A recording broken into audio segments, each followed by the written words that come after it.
Hello, what's up mga kamani magnet? Naririto na naman tayo para sa isang pangpaswerteng hatid na magpapayaman at magbibigay sa iyo ng instant milyonaryo.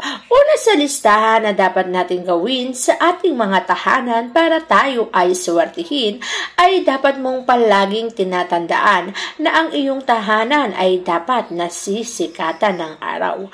Ang isang tahanan na nasisikatan ng araw ay nagbibigay sa atin ng maraming blessing. Sa bawat pagbukas mo pa lang ng pintuan ay umaapaw na ang blessing na papasok sa iyong tahanan kung pagbukas mo ng pintuan ay sisinag ang haring araw. Alam niyo ba ang isang maswerteng lokasyon ay dapat nakapwesto ang iyong pintuan sa silangan. Pagsikat kasi ng bagong umaga, pag-asa at maraming blessing ang ipapasok sa tahanan. Huwag na huwag mong hahayaan na ang pintuan mo, ang lokasyon ay sa kanluran. Ang kanluran kasi ay paglubog at ayaw nating lubugan ng araw ang ating mga tahanan dahil walang blessing at wala kang makakamtan na anumang biyaya. Palagi kang napag-iiwanan kaya dapat tandaan mong ito'y nasa silangan.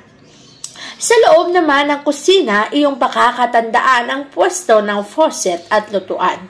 Itong nakikita nyo sa larawan ang pinaka-the best na pwesto ng lutuan at lababo. Hindi kasi sila magkatabi, so walang kontra sa success na pwedeng mangyari sa buhay mo. Ang apoy kasi ay nagbibigay ng fire element sa ating buhay. Ibig sabihin, maaari kang maging successful, umunlad, magkaroon ng maraming promotion at maging matagumpay sa buhay. Ngunit kung ang elemento ng apoy ay natatabihan ng elemento ng tubig, ang mga success na yan, imbis na mangyayari sa iyong buhay, ay maaaring maudlot. Gawa ng papatayin ito ng elemento ng tubig. Magkakaroon ng paglalaban kung saan ito ay magiging sanhi para hindi matuloy ang mga proseso o mga pagkakataon na pwedeng mangyari sa iyong buhay. Kaya naman huwag mong pagtatabihin ang elemento ng apoy at elemento ng tubig para hindi maudlot ang anumang success sa buhay. Kaya itong picture na to ang the best na kitchen para sa iyo. Isa pang bagay na dapat mong pakakatandaan sa loob ng iyong tahanan ay ang mga swerteng bubungad sa ating bahay. Kung may alaga kang ibon, abay napakaswerte dahil ang ibon ay tinatawag nating buhay na elemento. Ang mga buhay na elemento sa ating tahanan ay nagbibigay ng aksyon kung saan ang mga stagnant na negative energy ay natatanggal o naaalis sa ating tahanan. Ang mga stagnant na energy na yan kapag naalis o natanggal sa ating mga bahay ay makapagdudulot ng isang magandang resulta sa ating mga tahanan. Kapag may buhay na elemento o mga alaga kang hayop sa iyong bahay, ang mga negatibong enerhiya na yan ay hindi mai-stack o mananatili sa iyong tahanan. Kaya naman napakagandang meron ka nito sa iyong bahay. Bukod sa buhay na elemento, mainam din na meron kang mga bilugang prutas sa loob ng iyong bahay, lalo na sa lamesa mo. Huwag na huwag kang magpapaubos ng anumang prutas na pwede mong ihain sa loob ng iyong tahanan, maging sa iyong dining table.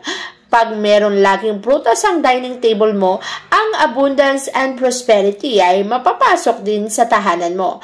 At dapat mo rin tandahan, ang iyong refrigerator ay dapat palaging puno. Huwag mong hahayaang empty o wala ng laman. Dahil ito ikukonsidera rin sa pagkakaroon mo ng zero balance sa iyong tahanan kapag ito ang nangyari sa iyong buhay. Ang abundance and prosperity ay magsisimula sa ating mga kusina. Kaya lagi mong paghandaan ang mga abundance na to sa iyong tahanan. Hindi ko naman sinasabing bonggang pagkain at marami, basta't meron lamang laman ang iyong rep at huwag mong hahayaang masimutan. Ganon din naman ang iyong dining table. Huwag mong hahayaan na laging walang laman. Pwede kang kumuha ng isang basket na merong mga prutas at ilagay sa dining table para sa ganon palagi mong ini-encourage na ang tahanan mo ay laging punong-puno. Siyempre, pagdating naman sa kwarto, kung talagang gusto mong alisin ang mga negatibong enerhiya ay kumuha ka lamang ng bell. At pagising mo sa umaga ay patugtugin ang bell na yan upang ang mga na-stack na negative energy ay matanggal o maalis sa iyong tahanan. Kapag kasi natanggal at naalis natin ang mga negative energy na yan, ang tuluyang dadaloy sa iyong tahanan ay positibong enerhiya. At kapag positibong enerhiya ang dumaloy sa iyong tahanan, ito'y makapagbibigay sa iyo ng magandang buhay. Mas mainam na ang dumadaloy sa tahanan ay positibong enerhiya para magpatuloy ang swerte sa ating buhay. Mas nanaisin natin na ang buhay natin ang dumaloy ay kaswertehan kaysa naman kamalasan. Ang simpleng bell na yan ay makakatulong para tayo ay swertehin sa buhay. Huwag mo rin kakalimutan na katulad ng aking sinasabi, ang mga prutas ay napakahalaga sa iyong dining table. Mas mainam na iba't ibang uri o iba't ibang klase ng prutas ang laging nakahain sa iyong dining table para sa ganon magbigay ito ng napakaswerteng buhay sa iyong hinaharap o sa iyong future. Kapag kasi hindi nauubusan ng iyong tahanan, palaging may nakahain sa iyong hapagkainan kahit sabihin mong prutas lang yan, ito'y nang-i-encourage o nag-e-engganyo ng pagpasok ng isang magandang buhay sa mga tahanang merong mga ganitong setup sa bahay. Alalahanin mo na ang tahanan mo, ang bahay kung saan dito rin nagmumula ang swerteng iyong makakamtan sa buhay. Kaya naman kung sa tahanan pa lang binibigyan mo pa ng halaga ang mga bagay-bagay katulad ng ito'y simple lamang pero makapagdudulot naman ng kaswertehan. Ang hindi pagkaubos ay katumbas din ng maraming blessings sa buhay. Siyempre, tatandaan mo rin na hindi ka dapat magpapawala ng elemento ng tubig sa iyong tahanan. Ang elemento ng tubig ay pera.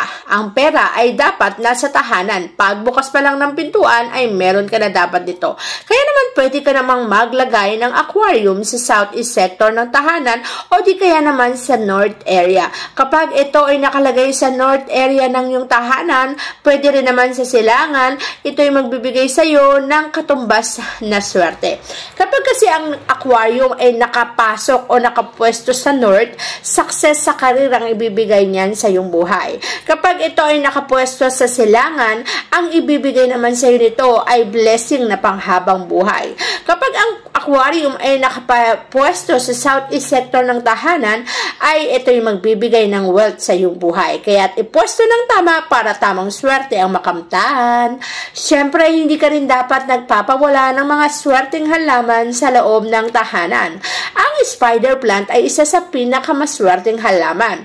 At kapag meron ka nito sa iyong tahanan, ibibigay nito ay walang katumbas na swerte sa iyong buhay. At ang walang katumbas na swerte niyan ay magpapagaang sa buhay na yung tinatamasa sa araw na to o sa habang buhay.